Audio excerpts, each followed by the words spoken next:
Bismillahirrahmanirrahim. Assalamu alaikum. Dear students, hope you all are safe and sound.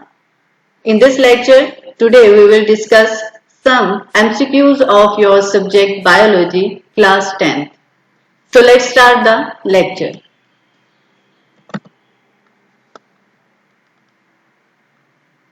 So first MCQs is, which one of the following is only physical process?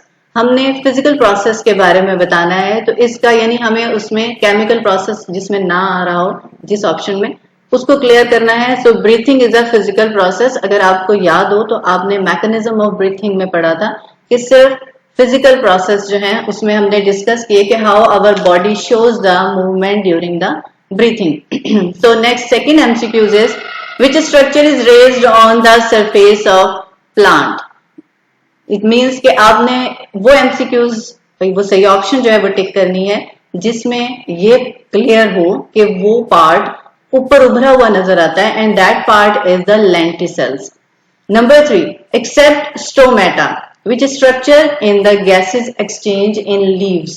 In leaves, गौर से इस MCQs को देखें कि वैसे तो हमारे पास अगर option में देखें तो लेंटिसेल्स भी हैं, लेकिन लेंटिसेल्स जो हैं वो प्रेजेंट होते हैं on stem.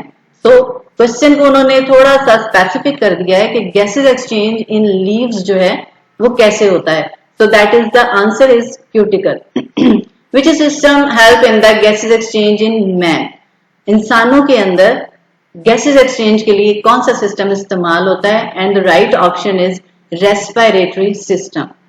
ग्लॉटस is present at the base of. Base means कि जहां पे जाके वो पार्ट खत्म होता है वहां पे ग्लॉटस है, तो वो कौन सा पार्ट है? And that is pharynx. एक और एमसीक्यू जिससे रिलेटेड आता है, that is the glottis is present at the top of. तो उसके लिए हम लेरिंक्स का आंसर करते हैं. तो यहाँ पे चूंकि बेस पूछी जा रही है तो बेस का जो करेक्ट आंसर है वो है pharynx. Temperature of incoming air maintain by dash in the body. हमारे जिस्म में जो हवा है उसका टेम्परेचर कौन मेंटेन करता है? And the right answer is mucus. MCQ number 7, which part of air passageway is made of muscles?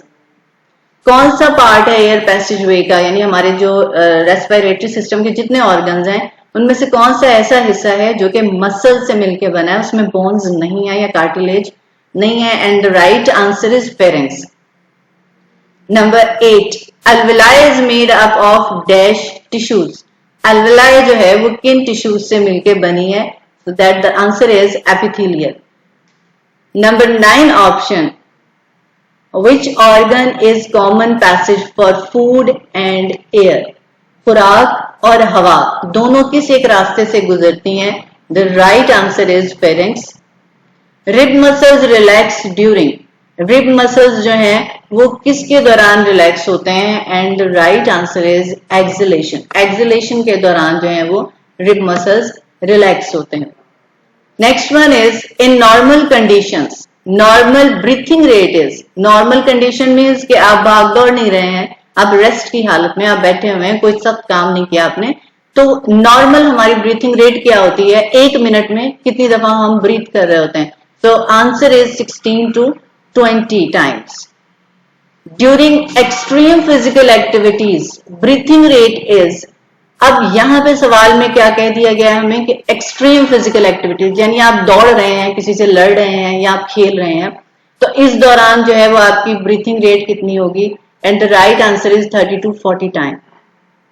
13 MCQs is, normal amount of carbon dioxide in exhaled air is. exhaled air यानी जब आप हवा अपने जिस्म से बाहर खारिज करते हैं तो उस वक्त कार्बन डाइऑक्साइड की मिकदार हमारे हवा के अंदर कितनी होती है? And that the answer is the 4%. अगर आपको याद हो तो आपने जो है वो यही सेम एमसीक्यूज लेकिन एक्सलेशन के बजाय इनहेल्ड एयर था कि normal amount of carbon dioxide in inhaled air is. तो ये आपने टिक लगाते हुए जब एमसीक्यूज पढ़े तो उसमें आपने गौर कर लेना है कि आपसे इनहेल एयर का पूछ रहे हैं या एक्सेल एयर का पूछ रहे हैं. तो यहाँ पे चूंकि एक्सेल एयर पूछा जा रहा है तो ये 4% इसका आंसर है. Which part of RBCs transport oxygen from lungs to cells of the body? Red blood cells का कौन सा ऐसा हिस्सा है जो ऑक्सीजन को ट्रांसपोर्ट करता है हमारे पूरे जिस्म में? So the right answer is haemoglobin. Number 15 is in which disease pus is fill in alveoli? कौन सी ऐसी बीमारी है जिसमें alveoli में मीन्स के लंग्स में जो है वो रेशा भर जाता है या पस भर जाती है? तो राइट आंसर जो है वो नमूनिया, यानी नमूनिया की बीमारी में लंग्स में पस भर जाता है, रेशा भर जाता है। In which disease mucus is fill in the bronchi?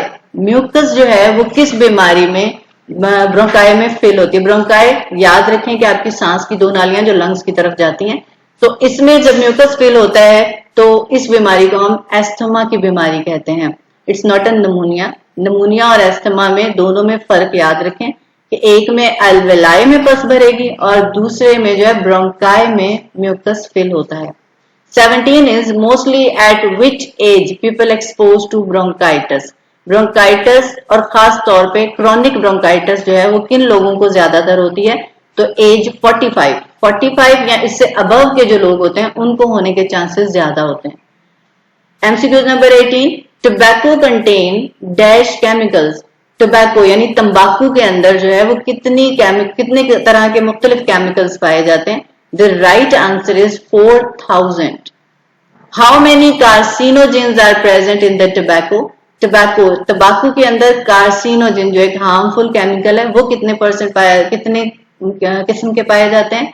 And the right answer is 50 different kinds of carcinogens are present in the tobacco.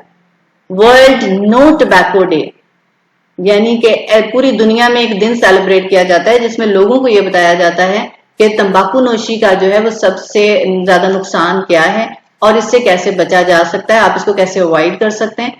तो ये डे कब मनाया जाता है पूरी दुनिया में? 31 मई, 31 मई को ये दिन मनाया जाता है जिसमें पूरी दुनिया के लोगों को ये अवेयरनेस दी जाती है कि तंबाकू नोशी के जो है वो बुरे असरात क्या हैं और आप इससे कैसे बच सकते हैं।